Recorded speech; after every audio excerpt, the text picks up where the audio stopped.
So, what do we make of tonight's events? We're joined by Fox News contributor and chief political correspondent for the Washington Examiner, Byron York. Byron, you know, Mr. Trump, we heard him say that he'd be a unifier.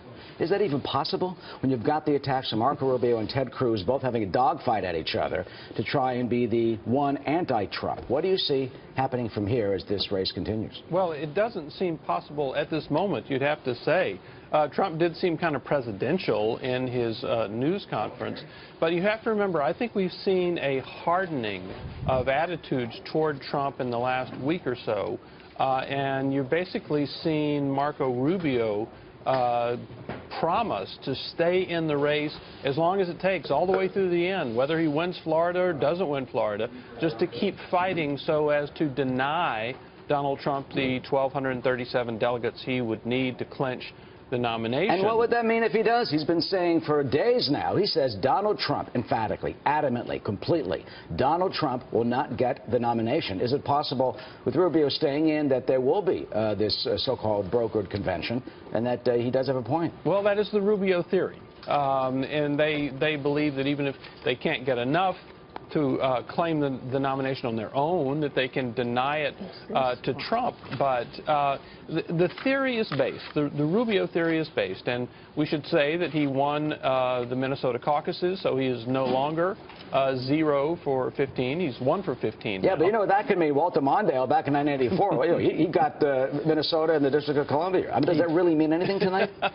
Well, it doesn't mean a whole lot, but as Mark Thiessen was explaining earlier, it does mean you can't use the talking point that he hasn't won a single race anymore. So because he has, and he's promising to win Florida in 2 weeks. But I think the test of the Rubio theory is he can lose nearly everything through March 15th, and then he's going to start winning.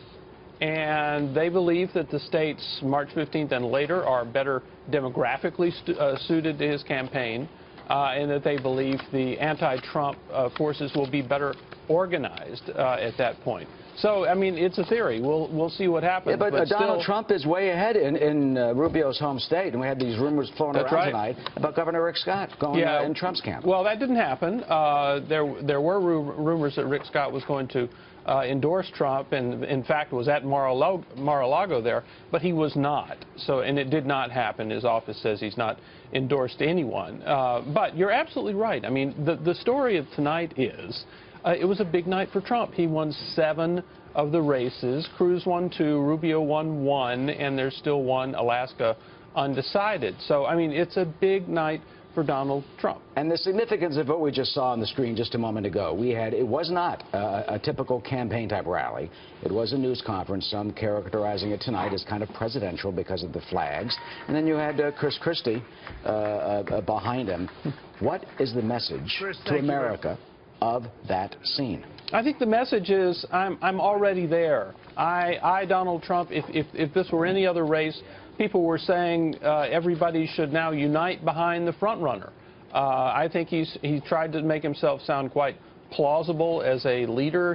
A number of people observed that he seemed to be talking kind of in general election terms, presenting himself as more moderate than he has at times in the past. So it was.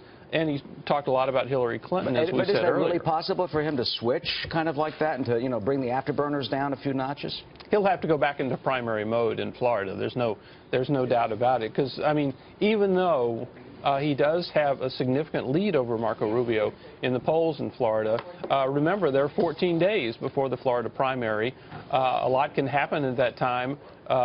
Mitt Romney pretty much destroyed Newt Gingrich in 8 days in Florida in 2012, and I'm sure there are a lot of people on the anti-Trump side who are now raising money and making ads and buying ad time who hope they can do something similar in the next 14 days. And before the Florida primary on March 15th, of course, there's the debate right here on Fox News from Michigan this Thursday night. You know what Ted Cruz is going to do? He's going to slam Donald Trump about this New York Times off-the-record interview about immigration. And both of them would be going after Trump. What type of traction do you think that could get Will it gain any?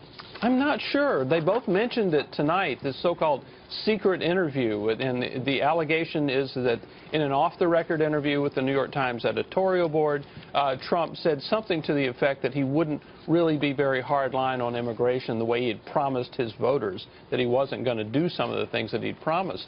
I have to tell you that in January, I asked Trump in an interview with him in Iowa, I said, you know, this idea about deporting all 11 million illegal immigrants, is that just an opening position for negotiation?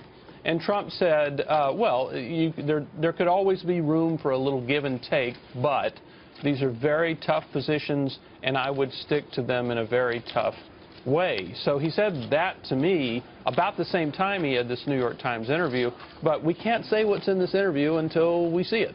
And finally, Byron, your prediction in the next couple of weeks. What do you think will happen? Well, I've gotten out of the Donald Trump prediction business. I think that was probably a smart thing to do many months ago. How about the Rubio-Cruz Kasich? Well, look, they're all going to be fighting in Florida. There's no doubt about it. And I think the thing to watch is whether the anti-Trump forces, we've had new reports just tonight about some billionaires signing on to create anti-Trump ads, whether they can actually get it together, get good ads, get them on the air, and get some traction in the next 14 days. Byron York with his sagacious insight this evening after 12:40 Eastern Time. Byron, we thank you so much, as always, for your analysis, of course.